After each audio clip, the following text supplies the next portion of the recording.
Welcome to the Maryam Foundation's Leadership Special Debate to define the economic and financial potential, the needs of Ukraine for whenever hostilities end and rebuilding the country can start.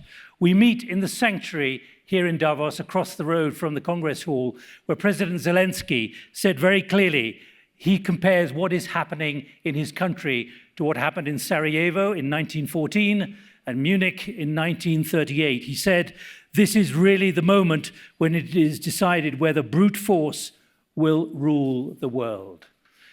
The economic and financial realities are stark in all of this. Kiev runs an estimated $5 to $7 billion monthly deficit to defend the country. It is that big. The World Bank says Ukraine's economy may contract by 45% in 2022. President Zelensky has said economic losses from Russia's war are at least $600 billion. Kiev will need substantial financial assistance to sustain defenses, stabilize the economy, and eventually rebuild the country. We can't discuss tonight how the war will end. We're talking about what will happen when the country is restabilized. This is about Ukraine, so let's talk to some Ukrainians first before we go to our guests. Solomia, welcome. Tell us about yourself, and in 30 seconds, just tell us what you would like to hear from those outside who are going to give recommendations. Sure. Good evening, everyone. My name is Solomia Poslavska. I'm a global shaper. I'm from Lviv, Ukraine. So we are here today with the YAS delegation to say two narratives. The first one, that we need supply and help at this position now, and also we are waiting, expecting kind of rebuilding and recovery plan for Ukraine in the future. Max. Hey, I'm Max. Yeah. I'm expecting from the conversation today to give some light to the options to make it fast, to make this rebuild in the parallel to the war happening, because what I see is that might be quite long time before we will be really safe. So I think that would be interesting how we can speed up the things. Natalia. I'm curator of the Lviv Hub of the Global Shapers community. The world showed us that we are not alone with this war. And I expecting from the countries unite even more than it is right now. Because this war is more than just a war. That's about climate crisis, that's about energetical crisis, and that's about human rights. So thank you for your support in this. Carolina. Hello, my name is Carolina. I am global shaper from Kiev Hub. Besides that, I'm working in the healthcare sphere. So my question for today is related to humanitarian medical aid issues which appeared due to Russian invasion and problems related to public health and issues with infection diseases which will appear due to war and after-war issues. Now, given the healthcare sector you work in, I'm going to ask all four of you, and others as well, maybe later on, do you believe that Ukraine can be returned to the state it was in early February this year? In a medical aspect or generally? Just rebuilt. Do you reckon it can be rebuilt? It definitely can be rebuilt. It even can achieve more than it was before. Natalia. Absolutely. As Uliana says previously today, even it's important to reimagine Ukraine, not just rebuild it. Max. I think rebuilt Ukraine won't look like it was before the war. It should have some different design and probably better. And I believe that this is an opportunity and a place where some new technologies can be brought and something even better can be built. Well, thanks, all four of you. There are other Ukrainians as well. We may come to you as well. But let's now move to the panel, because we have certainly someone who knows Ukraine incredibly well, because you are Ukrainian, Vlad Rashkovan. You work for the International Monetary Fund. You are the alternative executive director for Ukraine, but you were involved in a lot of the reform programs, the National Reform Council and so on. What is your assessment? You're now in Washington, D.C., well, except when you're here at the moment. What kind of assessment is being made in Washington in the IMF? Thanks. Ukraine, I think, surprised the world because we managed to sustain during the war. I think another big surprise for everyone was that the government was fully functional. And the third surprise was that everybody even considered a miracle that the banking sector was working. So I would say it's not a miracle because this was a result of many efforts done when the war started. This war started not yesterday, but in 2014. But let me be clear, those numbers I've just read out, are they in line with your kind of assessment? I think all of these numbers so far is a guessing because they are functional on the length of the war. The IMF assessment now is a 35% decline this year, but you need to look a little bit further. You need to look at the damages, you need to look at losses, economic losses, and you need to look also on the reconstruction needs, because there's three different figures. $5 to $7 billion monthly. This is not recovery. It's day-to-day business of the price of the war today. Can this money be originated when the time is right? It's already ongoing. The IMF was working a lot on that to help Ukraine. IMF was one of the first which provided Ukraine with $1.4 billion just in, I think, second or third week of the war, I think second. And the Kristalina Georgieva, together with government, took on their like as an ambassador to get this money. As you know, this $40 billion support from US includes also $7.5 billion of the direct budget support for Ukraine, and this is already on top of $1 billion, which already was provided just last days to Ukraine from US. European Union announced 9 billion euro support, together with some other bilateral, like Canada, $1 billion, a few other countries. I think there are already around $20 billion collected. I think by end of the year we'll need 30, but the work is ongoing. When you look at the scale of devastation, which has horrified us all, including those like me who've been to war zones and seen the horror, do you believe that this can be rebuilt relatively quickly, given the enormity of the civil structures that have to be replaced? I think I would agree with our global shapers that word rebuild is not fully reflects what we need to do, because it's not recover, not rebuild. We need to rethink and we need to modernize. And I think modernization may take some time. Probably we need to split it to the stages, because clearly people who lost their housing, they need the providing housing now. And I think both for internally displaced people and for refugees, cash and housing are one of the biggest challenges now. And I think it's helping also with payment systems. They're provided with cash. The housing will be needed more. And one of the ideas which we were discussing, and so far is not developed, but probably the world organizations, leaders should create some kind of fund in order to have a demand for, 100,000 modular houses in the world, which could be temporarily deployed to Ukraine. Like after World War II. Like after World War II, to be placed temporarily. And they will be not Ukrainian, they will be owned by the fund, some fund, while we will have time to rebuild and remodernize the cities, working with modern urban planners, etc. And later, this housing could be probably redeployed to other hostility zones in the world. Well, Vlad, thank you very much for sketching the horror of what has to be done and the scale of what has to be done. And we all remember the difficulties of rebuilding countries which haven't been affected nearly as badly as Ukraine. You pointed to your right. Let's go into the banking community, because joining us is Mike Froman, who is President of Strategic Growth for MasterCard. And one of the reasons you're here is you have a particularly strong interest in Ukraine. I remember being at the Economic Forum in Kiev back in October, where MasterCard was a significant partner. What is your assessment of how this is going to work in the banking community and in the financial community?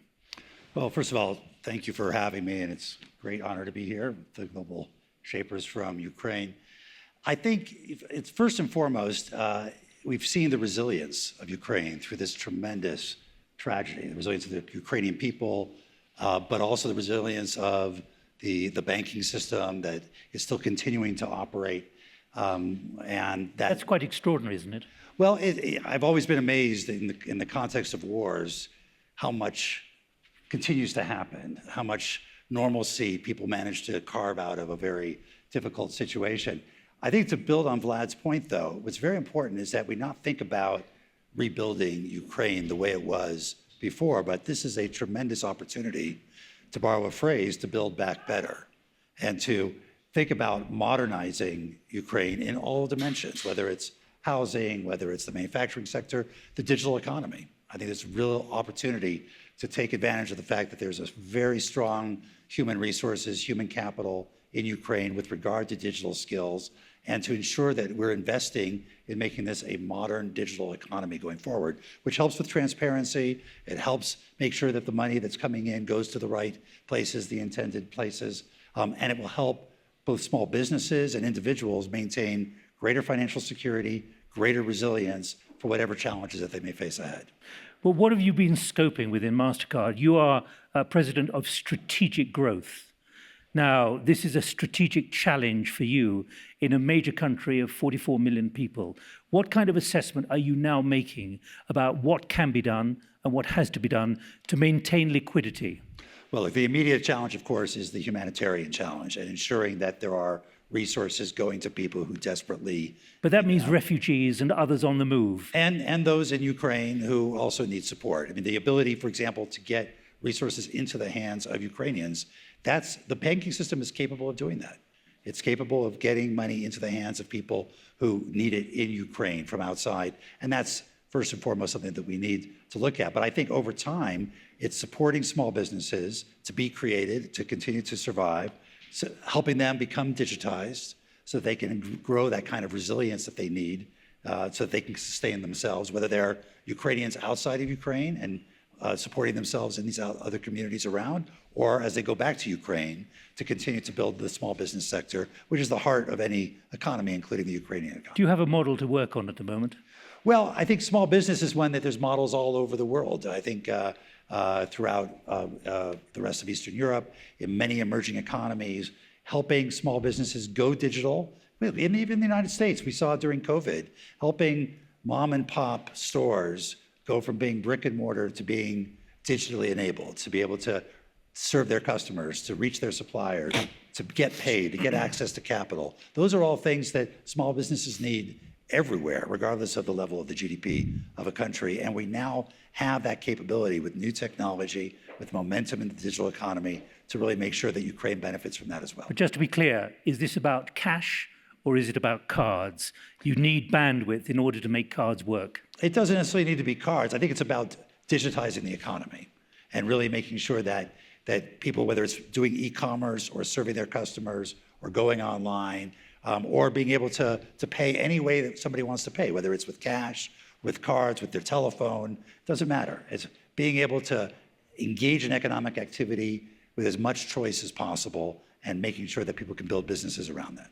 Let me go to Martin Sorrell. So Martin Sorrell at the end. I thought you were going to go down the line. I am going down the line, but you're at the end of the line. But Martin, the reason I'm coming to you is because what we've just heard from Mike about digital. Right. And one of the things you've developed in the last 3 years, your company, S4 Capital, is you've capitalized incredibly successfully on digitization. Sure. And when you look at the horror of what is happening, not just in Mariupol, but in many other places, do you say to yourself that this is recoverable or not? So I speak as a half Ukrainian. I've been to, as Vlad was saying a few minutes ago, I've been to Kiev many years ago. I had a memorable experience there, going back to, I suppose, my motherland, at least half the rest of me is Polish and Romanian. And I speak as a Jew. And the answer to your question, and I listened to what MasterCard is thinking about strategically, and I have to say, I don't think the private sector, whether you're talking about digital or anything else, on its own, will do the business, put it that way. I think this is such an intractable problem that it will take concerted, coordinated, public sector, government intervention of at a significant scale to deal with it. Because the fundamental issue, when you look at it from a private corporation point of view, the private sector, is that, increasingly in a deglobalized world. I mean, here at Davos, everybody is focused to some extent, probably it's the number one issue, about what will a deglobalized world look like. You know, for 50 years we've been living in a Ted Levitt, Harvard Business School, consumers are going to consume everything in the same way everywhere. That's not the model in the future. It's going to be very much more regional, local, and segmented. And as such, Central and Eastern Europe, unless we deal with the fundamental issue, which is Russia and regime change there, and a regime that is amenable to the West, I don't see any resolution of it. And private companies, when they decide on investments, I mean, if you're on a board of directors, Nick, today, would you support significant private company investment in Central and Eastern Europe? Not just Ukraine. It's too risky. It is too risky. And even if there is an end to hostilities? Yes, because, well, it depends on what happens. If there's a so-called bad peace, if, you know, a few weeks ago people were talking about a bad peace, President Zelensky and the Ukrainians giving up the Donbass, obviously giving up Crimea, and the Russians taking that part of the Ukraine, and we went or something like North and South Korea, the war hasn't actually ended. But it doesn't deal with the fundamental problem, is that Putin will remain in power, and Putin will continue to pursue, I mean, if you talk to people who know him well, and who've interacted with him significantly, know Russia well, that's the fundamental issue. We're glossing over the fundamental issue. If it is, as President Zelensky said, the equivalent of Sarajevo or Munich, it's a much more fundamental problem to deal with. And it will, let's assume for a minute that it carried on in that way. The only way that you're going to be able to reconstruct the Ukraine, in my view, is not relying on the private sector on its own. It has to be, as I said, a highly concerted, highly coordinated effort by government institutions. Because if you think about it as in the light of what Zelensky said, it is the threat to it's an existential threat. So you have to deal with that. So I think we're glossing over that issue. Almost no one in this room will remember the Marshall Plan of 1945 and just after the Second World War. But are we talking about something like that, which Marshall took a big risk on, but it was incredibly important for stabilizing in the post-war environment? Obviously, the realities 80 years ago were incredibly different to the way they are now. And the expectations will be of something immediate. Can there be relatively immediate delivery of the kind of restitution that's needed? Well, I'm always struck by what Draghi said, you know, do you want air conditioning or peace, right? We have to make because this is so existential, we have to make a fundamental decision about how we're going to deal with it. I mean, governments do, and electors have to go along with them. I think what Putin's banking on is that this drags on and on and on, and that our will, which to date has been significant in a European context and beyond, erodes. And we were talking about it in the green room before.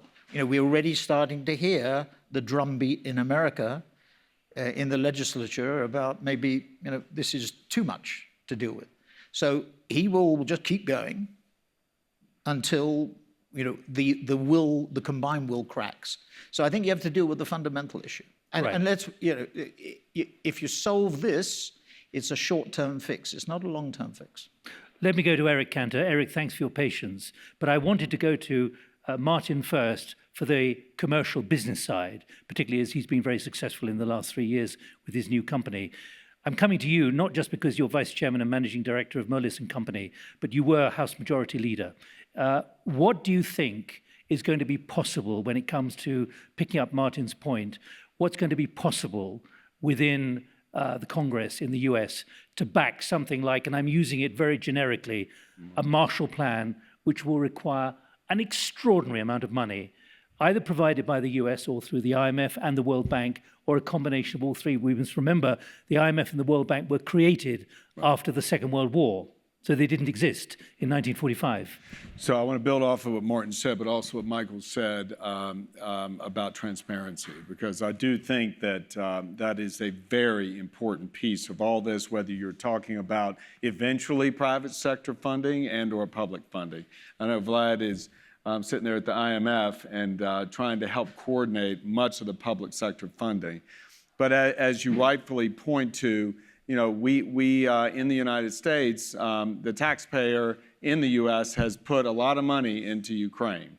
And I really want to credit the people of Ukraine and the president of Ukraine in presenting themselves in such a way that it really produced a turnaround as far as the view that Americans have towards your country. I mean, the courage, not only that your president demonstrated, but that the people, that all of you demonstrated, your families, every night on the TV screen or whether we looked at it on our phones and the news feeds, it changed hearts and minds. Because I can tell you that most American people, I always used this image when I served in public office for 23 years. What is the single mom in Fort Worth, Texas thinking about when she wakes up this morning? She was not thinking about Ukraine, and it just is the reality.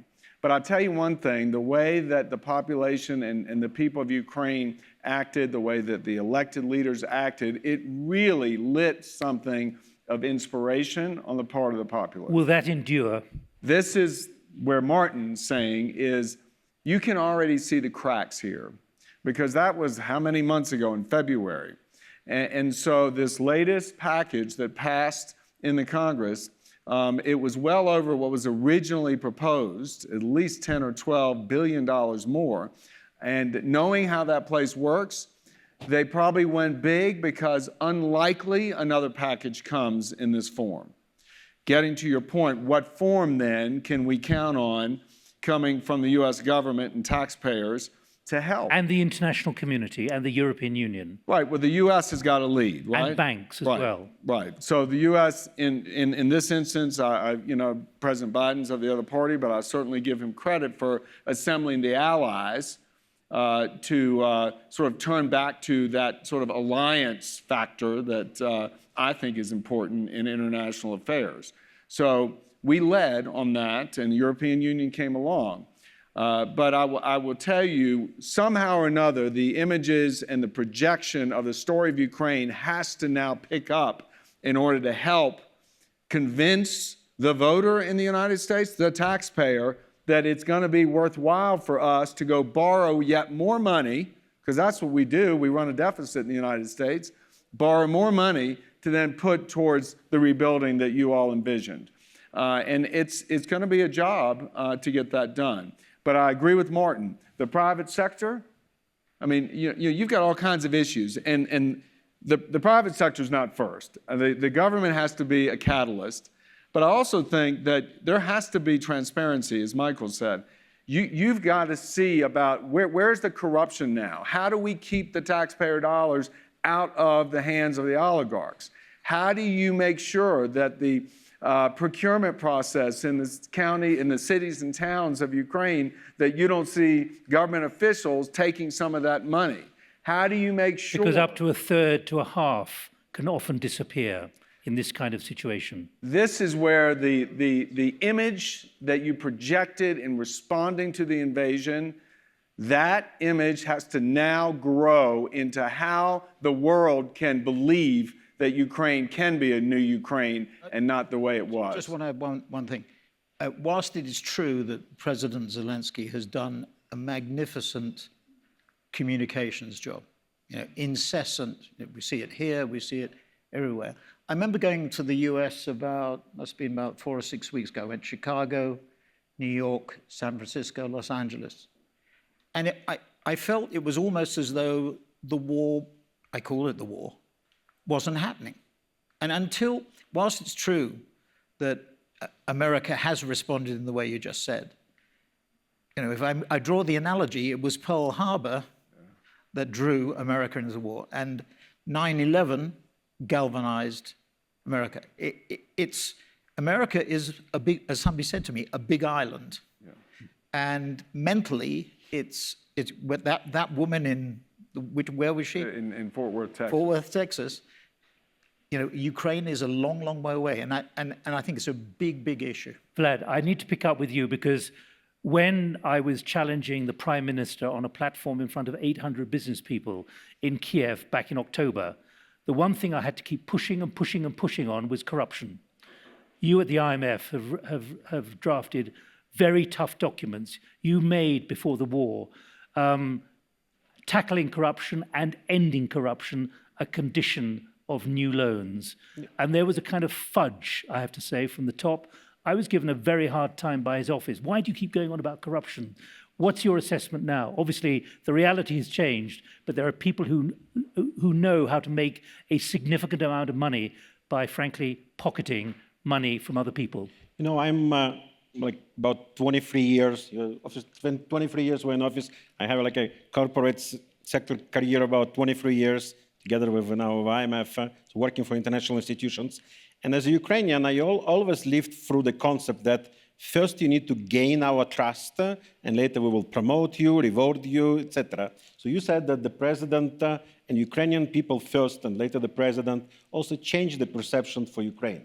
So can we try, to trust now Ukraine, despite what happened before, despite of all the issues which we had before? And at the same time, I think this trust, as a result of the war, I think is a very important attitude which also West should demonstrate. It should not be reciprocal, because the Ukrainian authorities on their side should say, yeah, and we are, from our side, intentionally transparent. And by the way, coming back what you just said, that U.S. government recently, so because about this 40 billion, they did not arrive yet to Ukraine, but the U.S. government provided $500 million and $500 million this week, and $500 million was several weeks ago in terms of direct budget support as a grant. And we're speaking with Prime Minister daily, so we recently provided the report. Intentionally, nobody was asking us how the government spent this $500 million. But I must press you. As IMF, we will definitely focus on that as well. But I'm sure after the war, the situation will be substantially increasing. Also, because these people, the people who are in the war, will not allow any type of the corruption in Ukraine. There will be demand from them much higher. But for month after month, your briefs on Ukraine coming from the IMF throughout last year were very clear. Corruption has got to be stopped. No, you're partially right. You're speaking. I'm telling you what I read. No, you're partially right, because the IMF started the governance framework development in Ukraine, so meaning anti-corruption activities, in 2014. Before 2014, the IMF was not even working with the government of Yanukovych at all. So in 2014, the previous president asked the fund to come to analyze to make some kind of anti-corruption audit, as a result of which there were several institutions developed as a framework, anti-corruption bureau, anti-corruption agency, etc., anti-corruption court, and they were developed. And factually, we speak more about corruption also because, as we know, the perception is increasing and you start fighting with that. But there were a number of names of people who were still escaping the net. Again, as I said, let's try, to trust now Ukraine. Well, Eric. listen, there are demonstrable steps that some who are very close to the situation have called for, such as, the courts, such as the Anti-Monopoly Commission, all of which is so entangled with the members of parliament and the government. So I do think the best course of action for the government of Ukraine, if we get to this point we're talking about, is to proffer demonstrably, we are going to at least bring in foreign judges, we're going to do X, Y, Z to have the transparency so that people can really trust. It's not going to be enough to say, just trust me after all this money is gone. I didn't say that. I said it should be a reciprocal approach, so that the reconstruction, rebuilding, modernizing will require huge portion of money. And one of the major issues here will be procurement. So the procurement should be, substantially improve the transparency, even if, as you know, the Ukrainian Prozoro system is one of the best in the world now. So I think I agree with you. So there will be a lot of activities and intentions from the Ukraine civil society, from the international partners to work in order to increase the transparency of the process of reconstruction. Now, what I'd like to do is invite other Ukrainians in the audience, work out between yourselves where the microphone goes, pass it around, and I'll come to you in a couple of minutes. So sort yourselves out, and then we'll get some more questions. Mike Froman, what's your assessment from the MasterCard perspective, given that you run a banking system, about how this can be handled, the finance can be handled in a clean way, which satisfies parliamentary scrutiny in many countries? Well, I think the analogy that you made to the Marshall Plan, what is different now, of course, is that we do have a whole series of institutions who know how to do this. So whether it's the IMF, the World Bank, the European Bank for Reconstruction and Development, the US International Development Finance Corporation, and its counterparts in other countries as well, in Canada, in Europe, and elsewhere. If there's a coordinated effort by these international institutions, that takes leadership, it takes diplomacy, and I think the US and Europe and others will work with the Ukrainians to try and pull that together. I think there's a real potential to put together a package that has that impact. Because I think to Eric and Martin's points, the long-term prospects of taxpayers and their representatives in Congress voting for big packages of direct aid may not endure. And Maryam Foundation is about leadership. It's about changing leadership generated well before what's happening now in Ukraine. What kind of clear message do you think needs to be sent about the ability, not just of the corporate sector, but of the political class to handle the enormity of this in a way which satisfies those who will be voting for them in elections in the coming years? Martin? Well, I think, Nick, it's too early to respond to that because... But we've got to be thinking about that. Yeah, no, you can be thinking about it, but the situation is extremely fluid. I mean, for example, there was discussion last night of what might happen in the next few months if the Chinese were to take a more involved position in Ukraine, and secondary sanctions and the impact that might have. I mean, the relationships between the US government and the Chinese government, if you talk to people here, are almost non-existent. To the extent last night I was told that communications have virtually ceased. So when you say, you know, what I find about this conversation unsettling is it's a tactical solution, whereas the real issues are much more strategic. They're about, you know, relationship with Russia, about relationship with China. I mean, on risk for a minute, for private companies. If you were on the board of that mythical company that I mentioned a few minutes ago, would you support investment in Central Eastern Europe? No, too risky. Would you support investment in China? Probably a higher risk element today than certainly was true 6 or 12 months ago. So there's so many fundamental existential issues here that to talk about Ukraine in isolation, I think, is extremely difficult. And, you know, put together your plans, which are going to involve a lot of government agencies, you know, supranational agencies to come to an agreement and put pressure on the private sector to act. But the situation is totally fluid. Eric, in the end, though, you've still got to start planning, notwithstanding what Martin has said. There are a number of options, a number of scenarios which could result in an end to hostilities. And I'm only saying an end to hostilities. Surely this is a time when you prepare, even if much of the planning has to go out of the window because reality is different. Well, I accepted. I mean, I agree with Martin. The situation is extremely challenging. So you're right. We may reach a point at which there really isn't even an end to anything. It's just sort of frozen, and we are going to have a grinding away of things. So we don't know. But I do think that if there may be agreement here, the primary step needs to be taken on the part of governments because, as Martin says, the risk is so high for expecting the private sector. I do share Michael's opinion, though, that there has to be and can, just like we saw with COVID, because that was the first thing I thought of when you said, look, you can get entrepreneurs online, you can have a digital business ecosystem crop up in, loosely analogous to the way we saw, a lot of people leave their jobs in the United States during the pandemic and start their own businesses, or at least kept their job and started businesses to see if it could work. So I think the same thing perhaps is already ongoing in Ukraine. That too can help buttress an ecosystem that would help. But look, I think, again, I will say that there has to be a committed, while the country is still waging war, someone in Ukraine has to be thinking about how do we present our case to the global community, to the world, that we're going to be different going forward. Well, let's check with Vlad. Is there scoping underway? Are you thinking in DC? Absolutely.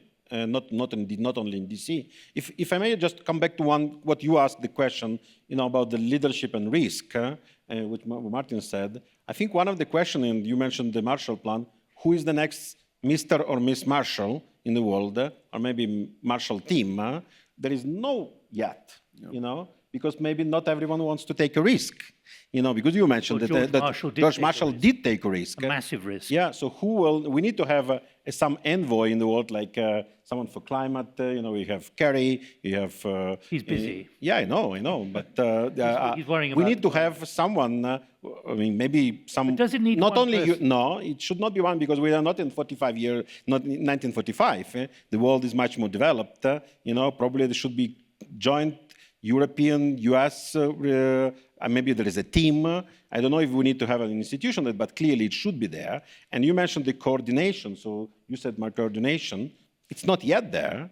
And to make this coordination, this answering your question, I'm coming from here to London, and in London School of Economics this week on Thursday, Friday, we collect about 45 people who are currently working from different parts of the world on the reconstruction plan for Ukraine. All right, so you're moving down that track already. Yeah. That's an important statement of where we are moving to. We've got 15 minutes to run for this segment of the debate. Who's got the microphone, please? Who's got the microphone? And introduce yourself, please.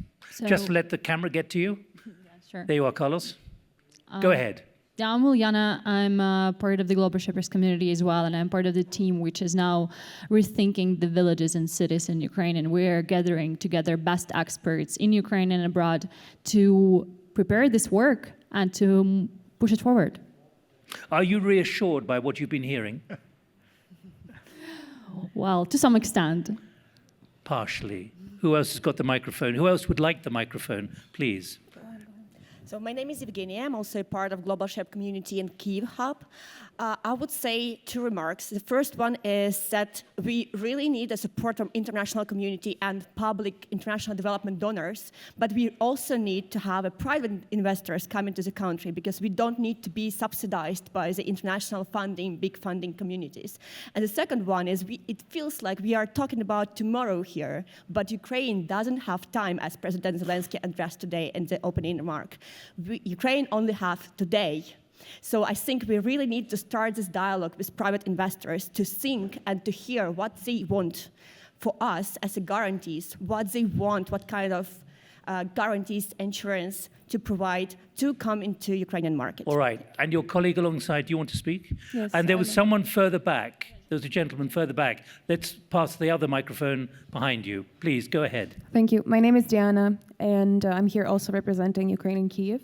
And there are several things that I wanted to talk about. So one, you've been mentioning digital economy and taking businesses online. That's already happening in Ukraine for years. Most of our businesses are online already, giving example to the rest of the world. It's very developed. It's absolutely crazy developed. The world can learn from Ukraine. Most of small businesses are on Instagram, selling through Instagram. I've been moving around. I've not seen a country that does it so well than Ukraine And we should does. say that many Western companies are using back office arrangements with Ukrainian geniuses when it comes to IT. Yeah, absolutely. Ukraine is the biggest IT hub, which works in two sectors: is service, is providing building software for international clients and for Ukraine as well, and product. So Ukrainian famous startups such as Grammarly, such as PetCube, such as Ajax. There's many of them that are born in Ukraine, working in Ukraine, and Ukraine is an example of digitalization already. All right. In terms of corruption, I have to say that Ukrainians will not tolerate corruption afterward. They already do not. And we can see this in discussion everywhere among youth, among everyone. That as much as we've seen cut on corruption after the Revolution of Dignity 8 years ago, what is happening now is that on steroids. Like seriously, 100 times more. So Ukraine, after winning the war, is going to be so much cleaner and even more transparent than it's been happening now. Thank you very much. And one moment. Can I just get one more view, please? Thank you, Nick. What we heard today... Just introduce yourself, yeah, of course, please. sorry. Yeah, Faisal Abbas from Arab News. And what we've heard here from the private sector, at least, is very reassuring regarding the future of Ukraine. However, if you would allow me to address the elephant in the room, we've mentioned the Marshall Plan, and that has worked very fine, but there hasn't been really a successful intervention since. I cannot help but think about Iraq, I cannot help but think about Afghanistan, Bosnia, Kosovo. All of these countries are a mess, and without government reassurances, without seriousness from governments, all of the good intention and the money that these gentlemen are going to be investing and others are going to be investing is going to go to waste, and Ukraine is not going to become better than it was. I fear it will become worse. So if you want me to put it in a question, is there anything the private sector can do to surpass government? Because what we've seen from the coalitions, and particularly the United States leadership in these countries, isn't very reassuring. Eric. I was just going to ask on the comment that was made, the prior speaker, about the issue of corruption, because that, I thought you were going to say, was the elephant in the room. That is really where I think the confidence has been broken. And I do think things are different now because of all the courage that the population in your country, all of you have displayed, and Zelensky in particular.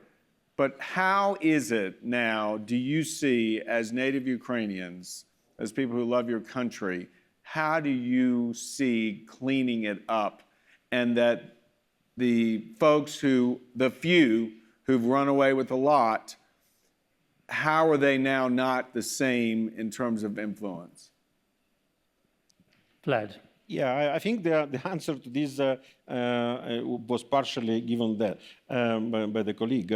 The situation in 2014 and situation in February 2022 are completely two different countries. Whatever you would say, the actions which have been done in the last 7 or 8 years to deal with corruption, to decrease the corruption, I mean, starting from the banking sector where we used to work, you cannot imagine how the banking sector was corrupted. It's not corrupted today. The procurement. So instead of just using the word corruption, you really need to go deeply in each of the sectors.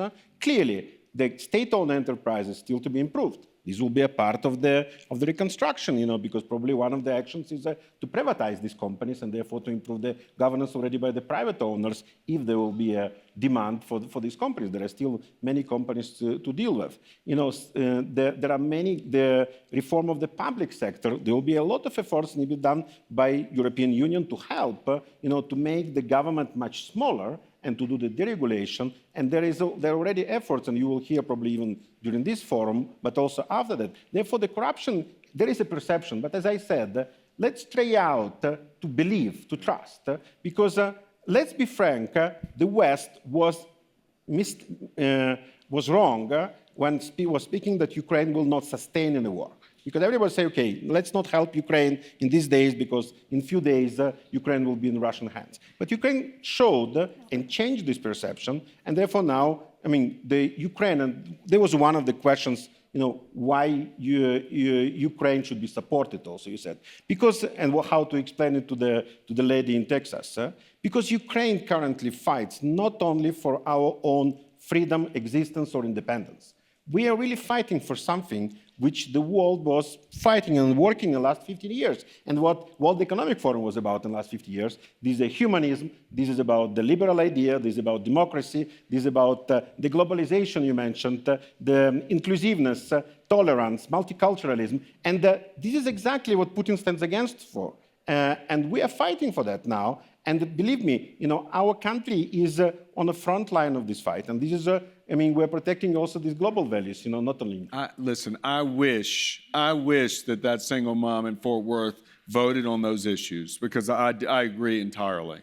I really do. I wish. But I think those of us who are voters at home, and certainly having been around government for as long as I have in elected office, somehow or another we're going to have to convince her, whoever she may be, that there is a benefit. And I know the Marshall Plan, a lot in that had to do with reciprocity. You talked about reciprocal benefit of U.S. companies benefiting from the rebuilding, the reconstruction, and dollar for dollar. Is that going to be a condition?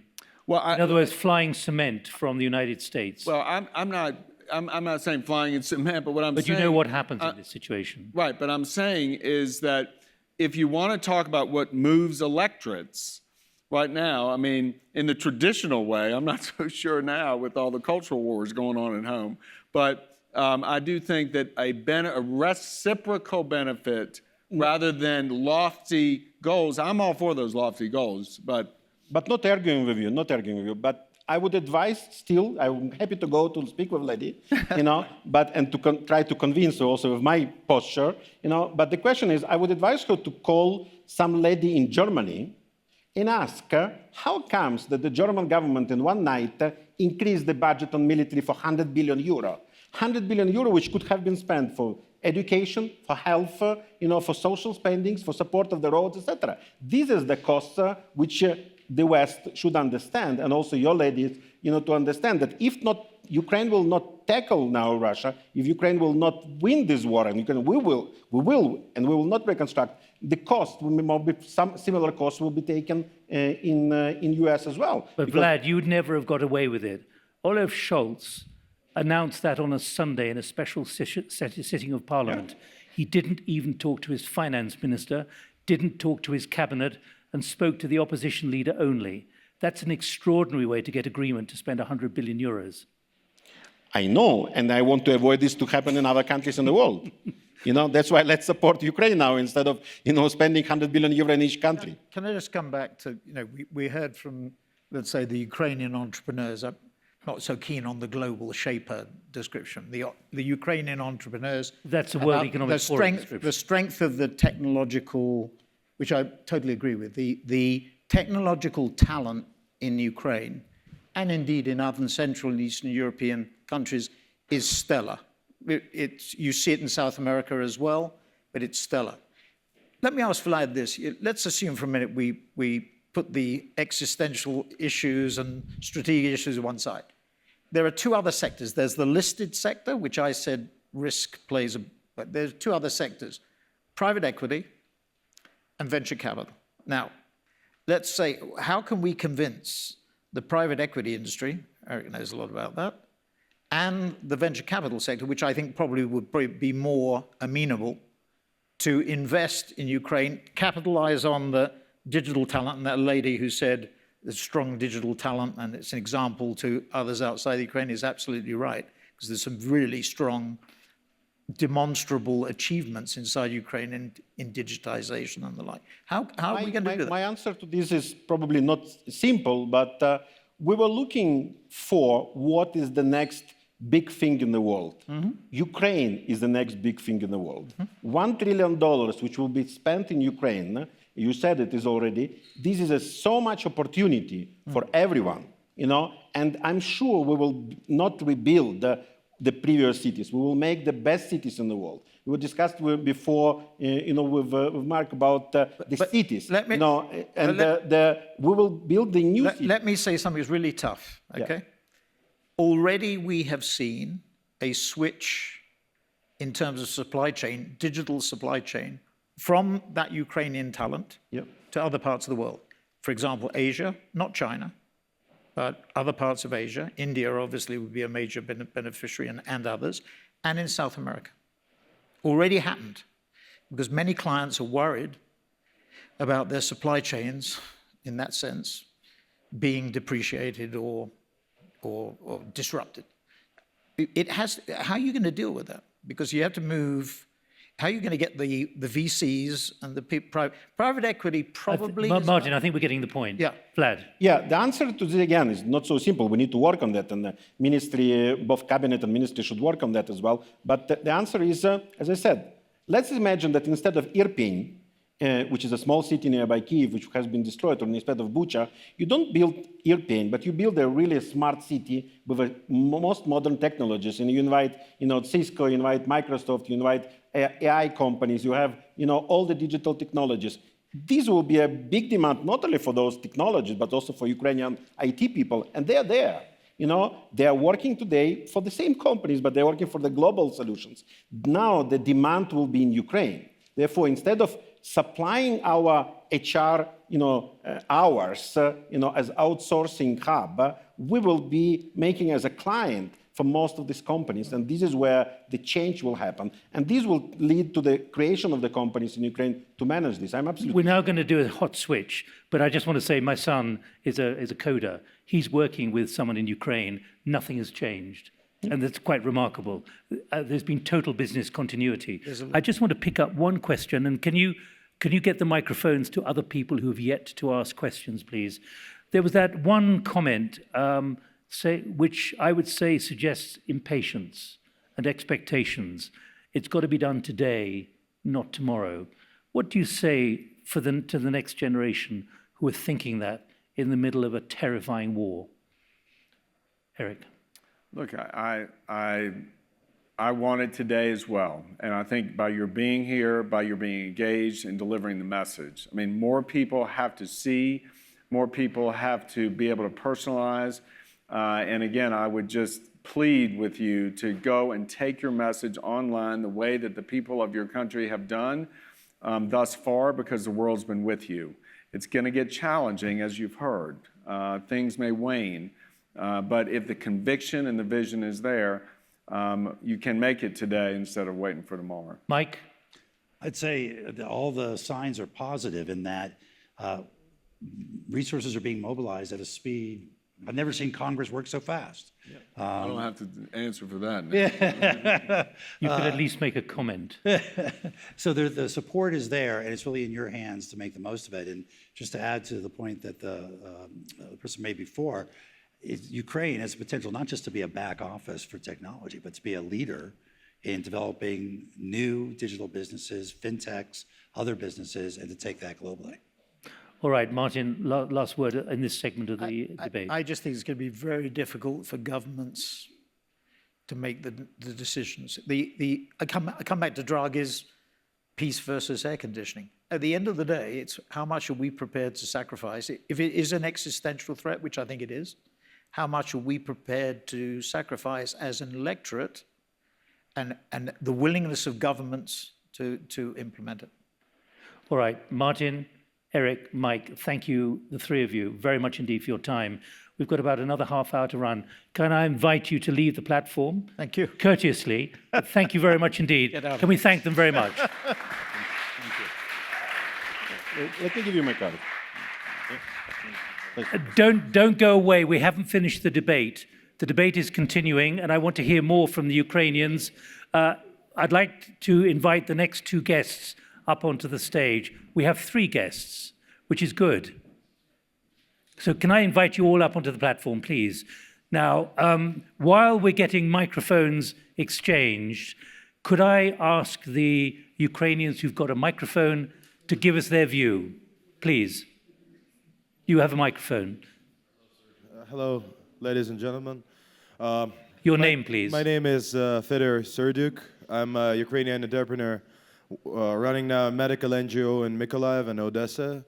I spend a lot of time on the ground, like in 20 kilometers away from the Russian positions. And from my personal perspective, I want to share a small remark that, quoting Sir Churchill, it is not the end, and it is not even a beginning of the end. So a lot of the state of our future depends on when and how would be the war, this war finished. I have no doubts that it would be finished by Russians' defeat, but I'm only worrying that we will lose much more than we lost now. Thank you. And another very small thing I want to share, that I believe the rebuilding of Ukraine should start. The first private company to open its doors, reopen its doors in Ukraine after the victory should be a business school. This is my all right. Please introduce yourself. Hello. My name is Anastasia Radina, and I'm a member of the Parliament on Ukraine. And I also happen to be the chair of Anti-Corruption Committee of the Parliament of Ukraine. Therefore, I will for sure address the issue of corruption. And just to avoid the claim that since I am a politician, I might be biased, let me tell you that I spent 7 years of my life, before I actually became a politician, for establishing, writing, promoting, adopting, and building legislation and anti-corruption institutions in Ukraine. Now, Mr. Putin, in his pre-war address, specifically named number of anti-corruption institutions of Ukraine. Each of those institutions have legislation drafted by myself and my colleagues. And you know why Mr. Putin specifically mentioned these institutions? Because these institutions, anti-corruption institutions of Ukraine, they represent the success story of Ukraine building, starting to build and delivering on a rule of law system, on a system where there is justice and there is real anti-corruption effort, which actually allows Ukraine to break out from the Soviet Union world and to establish its European and Euro-Atlantic integration choice. This is why Mr. Putin specifically mentioned these institutions, because he could not stand Ukraine being a success story in a different model than Russia is. Returning to anti-corruption institutions, they actually started delivering results. Now, these institutions are one of the most sophisticated, if I might say, in the world. Just let me give you one example. Ukraine is basically the only country in the world that adopted legislation allowing foreign citizens that have no relation to Ukrainian government whatsoever to actually select people to lead anti-corruption institutions, specifically to make sure that these institutions are not politically controlled, that oligarchs or Ukrainian politicians or whoever else has no influence on this institution, that they are independent. And these institutions, they actually started delivering. Let me give you just one example. High Anti-Corruption Court of Ukraine actually puts behind the bars more judges for taking bribes than any other court in the country in years before anti-corruption court has been established. So when I hear that Ukrainian corruption is actually a pretext not to give Ukraine more assistance, that's just unjustified. This is a pretext that cannot be taken seriously. And returning to the issue of the lady who asks why money should be spent on Ukraine and not on something else, the answer is actually very simple. Because if money are not spent on support of Ukraine right now, then Western taxpayers will actually have to literally feed Ukrainians, Africans, people in the Middle East who will not be able to feed themselves because Russia destroyed economies, because Russia destroyed food supplies chains, because there is hunger and instability and migration and political regime changes due to the war that Russia started against Ukraine. This is why it is in the best interest of the lady in taxes to actually have US dollars spent on support of Ukraine now, instead of postponing till the moment when more US dollars will have to spend on support of both Ukraine and other regions where Russian war caused instability. Thank you enormously for your contribution. The view there from inside the Ukrainian parliament, and we're most grateful to you for that. Let's now move. Let me introduce the three new guests who've arrived to replace the already warm seats. First of all, to Sandrine, who is Dixon Declève, who is the co-president of the Club of Rome. Important here, it's 50 years since the celebrated book on the limits to growth. And we want to hear your view about where things are moving on this critical issue of limits to growth having been shown to be correct 50 years ago. We're now living through the legacy of it, even though most people couldn't accept it. Secondly, Khalid Abdullah Janahi, who's chairman of Vision 3 and a co-founder and trustee of the Maryam Foundation. Khalid, welcome. And Professor Eric Bergloff from the London School of Economics, who is a co-founder and trustee of the Maryam Foundation as well. Welcome to you both, and you're going to give a message towards the end, but please contribute, particularly Eric, who was the chief economist at the EBRD, the European Bank for Reconstruction and Development, until not so long ago, not recently, but not so long ago. Let me ask you, first of all, Sandrine, I hope you've managed to hear some of the contributions from the floor. What's your reflection about the urgency? And you've heard Vlad's view as well from the IMF, and the determination of the IMF, but this is not something which is easily fixed. Yeah, no, absolutely. And first of all, I want to commend all of the young women and men who are here from Ukraine.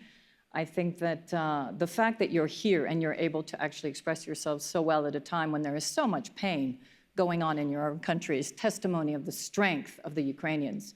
We've all watched what has happened, Nick. And I think that the key issue here, and coming back to what Vlad has said, and also Martin and many others, is how do we actually work with the Ukrainians, first of all, to get Putin out of Ukraine and ensure that he does so without pushing the red button. And this is something that we talked about yesterday.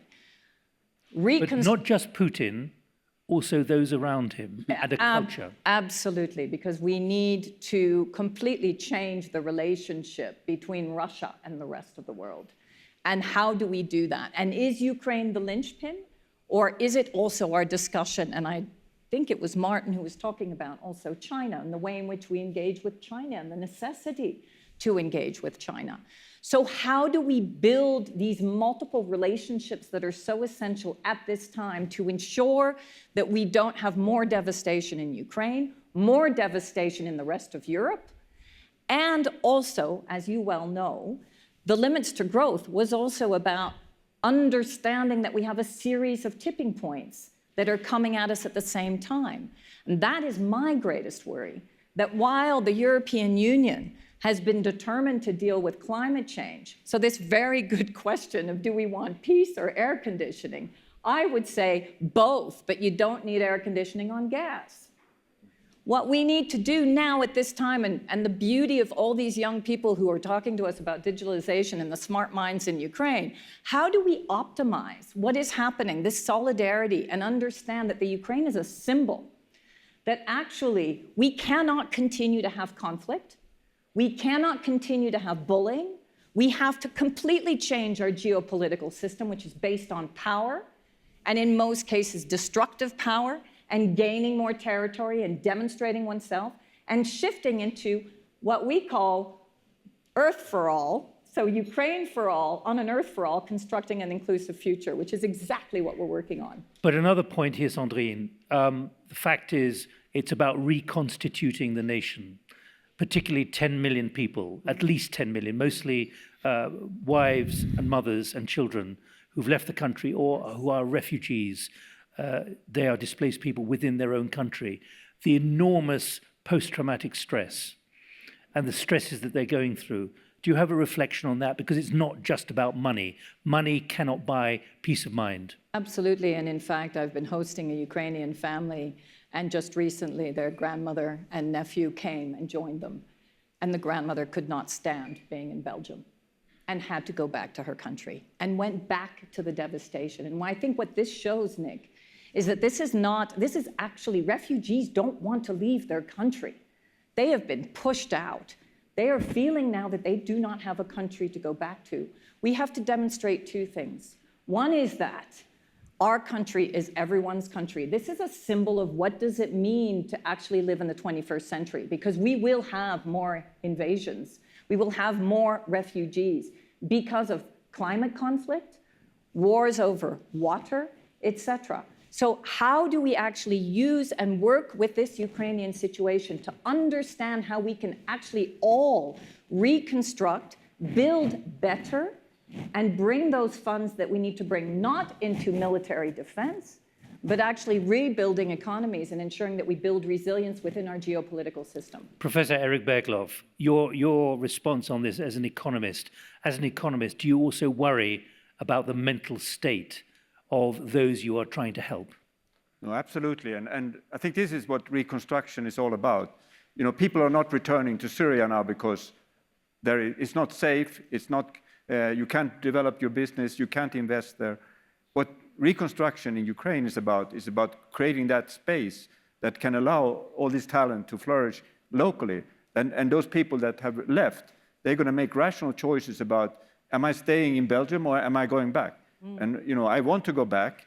I want to, if there is a reasonable chance that I can develop my business, that I can, you know, help work with others to create the future of Ukraine. That's what I think reconstruction is all about. And that's why it's so important to talk about it now, because we need to create that positive image that will help us propel this movement through these very difficult times. Well, Eric, help us unpick, though, the reality of this. We've seen heart-wrenching scenes not just of people who've been killed, but those who've lost everything. There's no point going back to their apartment or wherever they live, simply because everything is gone. It's either been looted by the Russians or it's been destroyed by artillery.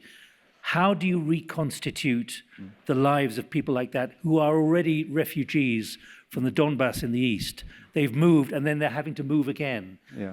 What can money buy? What can aid money buy when it comes to, I'm sorry, these are rather trite things to be saying, but I'm trying to get to the root of a problem of can money buy peace of mind? So, first of all, I think the most primary thing is security. People need to feel that they can, work and live a daily life and have a home. Have a home, and the reconstruction we are talking about is of a magnitude that we have never. Well, I mean, there's obviously been destruction elsewhere, but I think we have a very real possibility of reconstructing Ukraine. But it will require much more resources. Than we're talking about these international financial institutions, the IMF, and so on. We're talking about much more money that than they will ever be able to deliver. So we need to get the private sector involved. We need to create the broadest possible coalition, and that's why we need to think about right now. Ukraine, unfortunately, and this is very sad, Ukraine is dividing the world. Ukraine should be uniting the world. It should be about bringing in people into realizing this potential that, they all represent. That's what we should unite around. Right now, a lot of countries are saying, we don't want to be involved because, this is not our conflict. We don't want to be sucked into it. I think we have to get out of that state. We have to create, we need to get some kind of peace. And that's security. Once we have that security, then we can start talking about real reconstruction. Let me just put to you one idea. Those of us from the United Kingdom remember what we call prefabs, prefabricated houses, which were put up. And they survived from 1945 probably until the early 70s. That's 30 years. Do you think that's the kind of thing which we have to talk about to give people the security of 4 walls and somewhere where they can put the limited number of belongings they've managed to retrieve?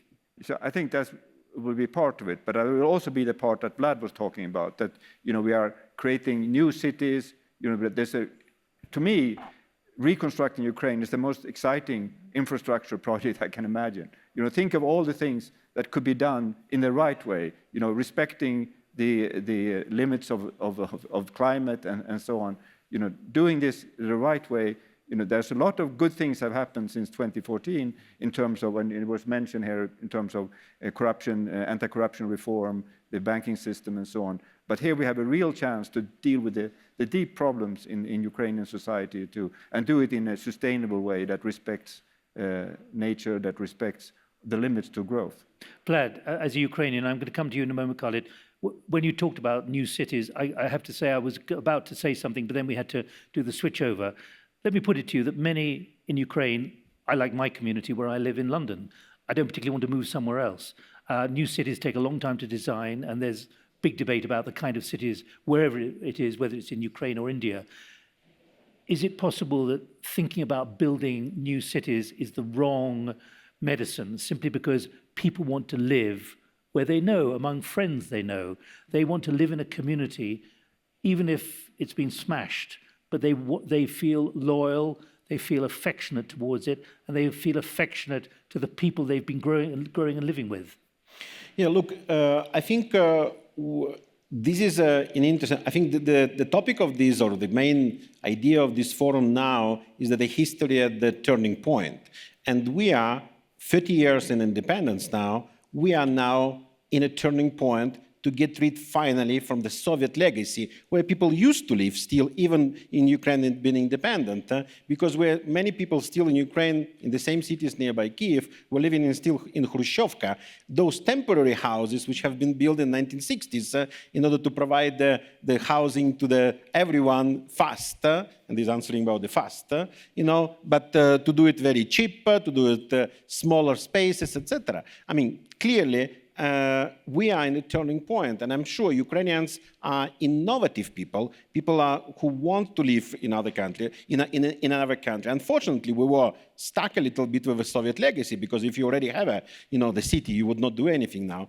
But this is what I would agree with Eric. This is a unique moment now. We should use this turning point of history in order to build a new country. And I would say, Ukrainians are not only innovative, we are ready to experiment. And we were discussing this also with the Prime Minister. Ukraine, one of the things which Ukraine can give to the world, for example, we can become now the laboratory for the green economy, for the climate. We should say, you wanted, yes, several metallurgy factories, are destroyed. We want to continue producing metallurgy, but we will do it in the most ecological way. Unfortunately, most of these companies have not been transformed post-Soviet Union. They have been privatized by the Ukrainian people who later became oligarchs, and they were using those assets because there was no any incentive. But now there is not incentive. There is an existential risk for these. Therefore, they are destroyed. We will rebuild them, but we will rebuild them in the best way. The same about cities. One of the reasons I mentioned that, I think, correct me if I'm wrong, that Lord Norman Foster, the celebrated British architect, offered to do something, and actually there was a rejection because they didn't want a British architect coming in to do it. Eric, then I'll come to Khalid. Yeah, you spoke about, this environment, this cities that had been created and people were used to living there. I think when we're talking about reconstruction, if we can have a really inclusive reconstruction, so the people that are here, people that are coming back are part of shaping those environments. I think you can recreate that thing that they have built over so many years out of maybe very primitive housing that was temporary and then became permanent. But now we can do that together and bring in, and that's what I think inclusive future is about. It's about making sure that people are part of shaping this future Ukraine. Let's imagine to have a forum, small forum, but to invite the people, the mayors or civil societies of the cities which are the most distracted by this war, together with the best, the most contemporary or the most modern urban planners also, and to work together, on designing the new cities.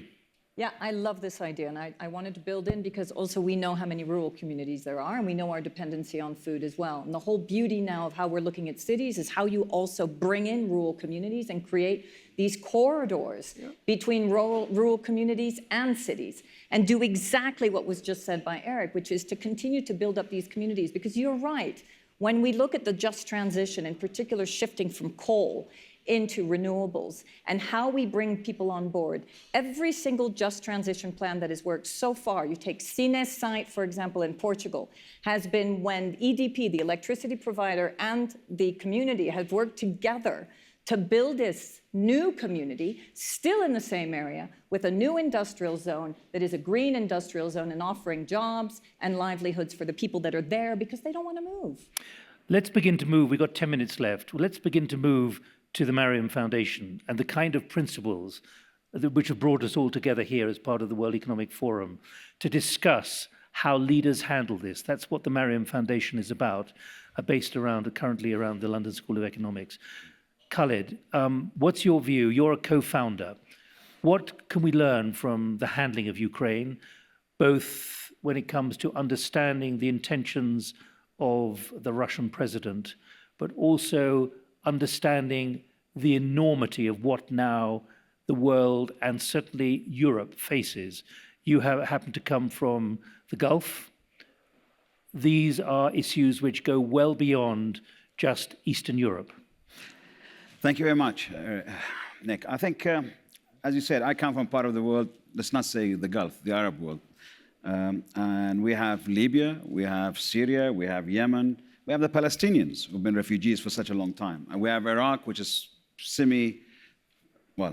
actually it's a failed state, but the Americans unfortunately still want to say that they've done a very good job there and they've kept it going. So we have all that there, and we have all these refugees, whether they are Syrians, Palestinians, Yemenis, whatever that we have in that part of the world. They actually, this is the bad news. The good news is that Ukrainians will not be the same. Ukrainians will be looked after. The Ukrainians will come out of this. okay? Because the world is going that way, because that's the way the world is. And one reason is because we, the Arabs, unfortunately, we are not pushing for those guys in that part of the world to be looked after. And what are your reflections about the way leadership has been handling? Yeah, I think there is basically when you have, and we live in a world where, last night actually we were in a private function and someone actually spoke about something which is coming out, his book, which is very interesting, that we are in a world today which is run by rulers rather than leaders. Even if they are elected, a lot of them are rulers, they are not leaders. So I think it's an important thing just to put that in, and that's where we come in, and we've seen that, and unfortunately what's happened, whether it's Syria or now in Ukraine, that proves the point. Now, the issue is that let's go into the future. It's not a question of where we are, about Putin, whatever. I mean, all that has to resolve itself sooner or later. I think the future is what Vlad said, we need $1 trillion, okay? The last number I had was 750 billion, now it's trillion. It's how it's continuing. Yeah, it's how to make sure what you said at the beginning, that $1 trillion, okay, that 980 billion is really done, properly spent by the Ukrainians with the help of outside to develop Ukraine, whether it is sort of hard infrastructure or soft infrastructure, and to have the institutions around it. I think that's the important thing, and only to have 20 billion going towards corruption, and to avoid having 400 billion going towards corruption and 600. As much as we have, whatever we're going to have in the country, I think it takes two to tango. I think Iraq is a very good example. Iraq, the Americans came in, they invaded Iraq. I mean, that's the reality. They invaded Iraq, they came in, they left, and it's like we have, in the Arab world, actually, we have the Alibaba and the 40 thieves. So they left 40 thieves in the country, okay? This is the Americans who brought them, okay? They brought 40 thieves, and we still, in that country, we are paying the price for these 40 thieves. So what I'm saying is that it's not only Ukrainians, they have to fight their own corruption from inside. We have to make sure that the outside, as you spoke about the cement going, I mean, Boris Johnson is waiting for all these oligarchs to come in and buy all the London real estate like the Russians did and take it away from them whenever the oligarchs are bad. So I think it's important that we from outside, we look at ourselves, we create that corruption. It's a two-way thing. It's not a one-way thing. So there's inner corruption, whether it is the government and the oligarchs created them, and there is the outside which allows that corruption to happen because they are benefiting from outside. So I think we need to, whenever we basically looking at the Ukrainians, we should be looking at ourselves from outside, especially the big boys, and someone says, oh, let's have a Tony Blair, a quartet, as a way of fixing it. That is the most damaging thing to do, especially with Mr. Blair. I mean, we know what Mr. Blair did. So I think it's important that the Ukrainians, number one, they look at it. I mean, for every dollar, somebody was talking about, everybody, I think it was Eric, and the parliamentarian responded to that this lady in Texas, why should she push for the dollar to be spent? Matter of fact, I would turn that around. I would say, yes, for every oligarch in Ukraine putting $1 billion, the American taxpayer should put $5 million. Now, that is the way I will deal with it, that the Ukrainians first put money before they ask the others to put money at that level. Now, would I see that happening? I would tell you, no. And that reason is no, because of lack of real leadership. So I think that price, because everybody talks, we in my part of the world, we talk about success of Singapore. Everybody wants to be Singapore. But Singapore in 64, 63, 64, 65, the decision was made to reform. And reform is not free. They had to pay a price. The community, they had to pay a price. So they were earning $3,000, suddenly became $1,500. But after 4 years, it became $5,000. So what I'm getting at is that the Ukrainians have to pay a price in the reconstruction to get the things done properly, rather than just go and take the money and then 400 billion going between inside and outside. I'm going to come to Sandrine and Vlad in a moment, but Eric Begloff, as a professor at the London School of Economics, what you're trying to do with the Maryam Foundation, particularly on the issue of leadership, what needs to be done when it comes to thinking in different ways which make leadership more effective?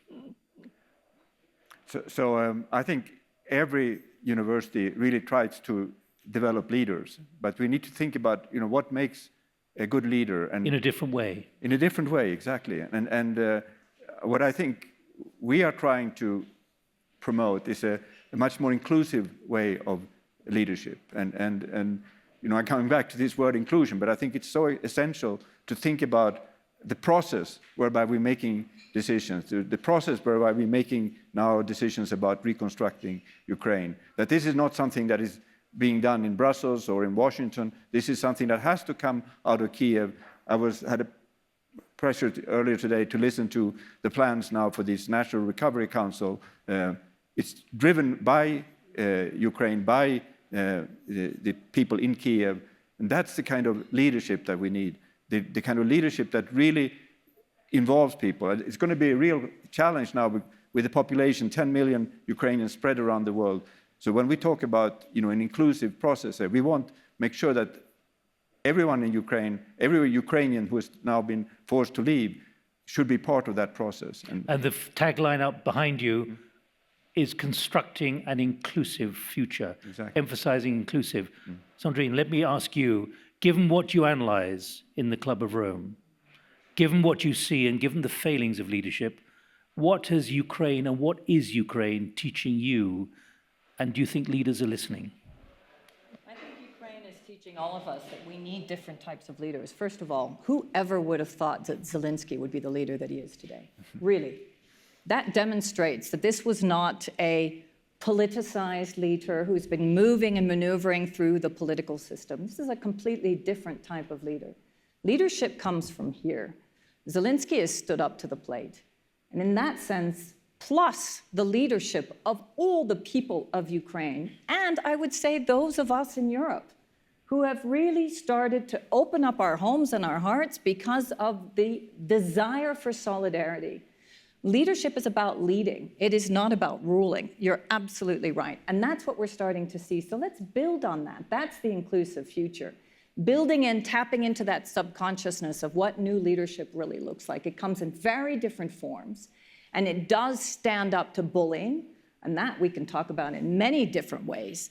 The last point I would make is that if you look at today, 21st century, we will have more crises before us. And I fully agree with Vlad. Let's use this opportunity to demonstrate that we can rebuild Ukraine together, collectively, by being optimized in terms of the way in which we do that, looking at decarbonization, looking at the way in which we bring money from the private sector and also the public sector. But last point, I do really take Khaled's point, is that we also need to show that it's not just about the Ukraine. We can't allow this to happen anywhere else. This has to be global solidarity, and this has to be about building a brand new global economy that really starts to reflect well-being for all and an inclusive future. Vlad, the last word from a Ukrainian about Ukraine. When you look at what you're seeing in Washington at the IMF, are you seeing a different approach to leadership, whether it be inside a multinational institution or when you look from a helicopter almost at what is happening inside your country? Yeah, let me reflect on a few elements and I will answer to your question. The first, I think Ukraine and Ukrainians paid the price already more than any other country so far and continue paying this price, with its own life, fighting also for the global values. First. Second is speaking about refugees, which we were discussing before. The president of Poland, President Duda, yesterday speaking in Ukrainian parliament, said that Ukrainians are in Poland not refugees, they're guests. And I think it's a very significant leadership approach because the Polish people opened their hearts. Ukrainians accepted this opening these hearts. We had difficulties in the history between our countries, But what if I would ask the leadership, of first European Union, probably because most of Ukrainians are there, thank you for accepting Ukrainians. But if they will stay there for some time, please spend also some efforts in order to educate what means Europeans, because they will come back to Ukraine for sure, and they will bring Europe to Ukraine with their approaches to the governance, also to the issues of the municipalities, how to manage the communities. This will be very much important, and these people will be appreciating this, I'm sure. Not only, educating and not only to feeding. Coming back to the leadership, in the US, we are not in 1945. We are not in the one country hegemon in the world. Therefore, we need to look at, absolutely sure, we need to look at the global leadership and the change of this approach. And the major word here is a cooperation and collaboration. Collaboration, and coming back to your question, I have absolutely empathy now with the wars we have in the other countries, and I said it about this in the IMF board when we discussed Ukraine. But let's use this occasion now of Ukraine to show and to accept that the previous attempts of post-war reconstructions were wrong. Let's make it correct now. Let's use this chance and to use this model also for other countries to disseminate this knowledge in the future, to show that in Yemen, in Mali, in Burkina Faso, in Iraq, we can also manage it as well. But make sure Tony Blair is not involved in this. For sure. We will make this, and I'm sure we will make it sure. And one thing is, we were speaking a little bit about the funding of the reconstruction. There is not only this need of the Texas woman to put her dollar, and as you said, because one of the major issues of the cooperation which we need now from legislators in the world, there are hundreds of billions of dollars of arrested Russian assets of the Russian government, of Russian oligarchs, who also pay or finance this war. So we need to use this money, we need to collectively and cooperatively unite, legislatively unite, in order to use this money to freeze and to arrest and to use this money for the reconstruction of Ukraine. And this is where the cooperation should go. Vlad, Sandrine, Khalid, and Eric, thank you very much indeed. And our other three guests earlier, we haven't resolved anything, but what we've put is a framework around a possible way forward for when there is an end to hostilities. But I put the emphasis on the word when there is an end to hostilities. Can I thank all the Ukrainians who've contributed?